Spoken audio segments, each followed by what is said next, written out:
ਕੱਲ ਵੀ ਕਿਸੇ ਦਾ ਕੱਢ ਕੇ ਲਿਆਂਦਾ। ਹਾਂਜੀ ਚੰਗਾ ਸਫਾਇਆ ਕਰ ਗਿਆ ਅਗਲਾ। ਲਾਲ ਜੈਕਟ ਵਾਲਾ ਨਾਲ ਦੱਸੋ। ਲਾਲ ਜੈਕਟ ਵਾਲਾ ਬੰਦਾ ਇਹ ਲਾਲ ਜੈਕਟ ਵਾਲਾ ਇਹ ਵਾਲਾ ਸਫੈਦ ਟੋਪੀ ਸਵੇਰ ਟੋਪੀ ਪਾਈ ਹੈ ਲਾਲ ਜੈਕਟ ਜਿਹਦੇ ਮੇਰੀ ਉਂਗਲ ਦਾ ਇਸ਼ਾਰਾ ਜਾ ਰਿਹਾ ਨਾ ਇਹ ਬੰਦਾ ਜੀ ਇਹ ਵਾਲਾ ਇੱਧਰ ਭਾਜਿਆ ਇੱਧਰ ਜਾ ਇਹ ਹੁਣ ਇੱਕ ਮੋਬਾਈਲ ਉਹਨੇ ਕੱਢ ਲਿਆ ਤੇ ਦੂਸਰਾ ਕੱਢਣ ਵਾਸਤੇ ਉਹ ਆ ਗਿਆ ਇੱਕ ਬੰਦਾ ਹੋਰ ਹੀ ਮੇਰੇ ਨਾਲ ਨਾ ਦਾ ਇਹ ਹੁਣ ਮੌਲਵੀ ਸਾਹਿਬ ਦਾ ਕੱਢਦਾ ਪਿਆ ਮੋਬਾਈਲ ਤਸੱਲੀ ਨਾਲ ਜੀ। ਤਸੱਲੀ ਨਾਲ ਉਹ ਨੀਲੀ ਜੈਕਟ ਵਾਲਾ ਇਹ ਕੱਢਦਾ ਪਿਆ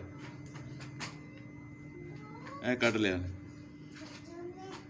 ਵੇਲੋ ਬੰਦੇ ਹੁੰਦੀ ਚਾਹ ਚ ਕਿੰਨੇ ਹੈ ਆਪ ਦਾ ਪਤਾ ਹੀ ਨਹੀਂ ਦਾ ਵੀ ਯਾਦ ਹੈ ਪਿਆਰ ਮੁਹੱਬਤ ਦੀ ਗੱਲ ਹੈ ਨਾ। ਇਹ ਬੰਦਾ ਆ ਰਿਹਾ ਜੀ ਇਹ ਵਾਲਾ ਇਹ ਗਿਆ ਚਲਾ ਉਹਨੇ ਤਸੱਲੀ ਨਾਲ ਜੈਕਟ ਇਹ ਦੂਸਰੀ ਸਾਈਡ ਤੇ ਆ ਗਿਆ ਯਾਰ ਇਹ ਦੂਸਰਾ ਮੋਬਾਈਲ ਕੱਢਣ ਲੱਗਾ ਹੁਣ ਜਗ੍ਹਾ ਨਹੀਂ ਲੱਭਦੀ ਪਈ ਉਹਨੂੰ ਇਹ ਜਨਾਬ ਇਹ ਹੁਣ ਇਹਨਾਂ ਦਾ ਭਾਈ ਉਹਨਾਂ ਦਾ ਕੱਢਣ ਲੱਗਾ ਮੋਬਾਈਲ ਇਹ ਕੱਢਦਾ ਪਿਆ ਇਹ ਕੱਢ ਲਿਆ ਉਹ ਆਵਾਜ਼ ਨਜ਼ਰ ਆ ਰਿਹਾ ਜੀ ਇਹ ਕੱਢ ਲਿਆ ਇਹ ਚਲਾ ਗਿਆ ਹੁਣ ਅੱਗੇ ਕੰਮ ਪਾ ਗਿਆ ਸਾਰਿਆਂ ਨੂੰ।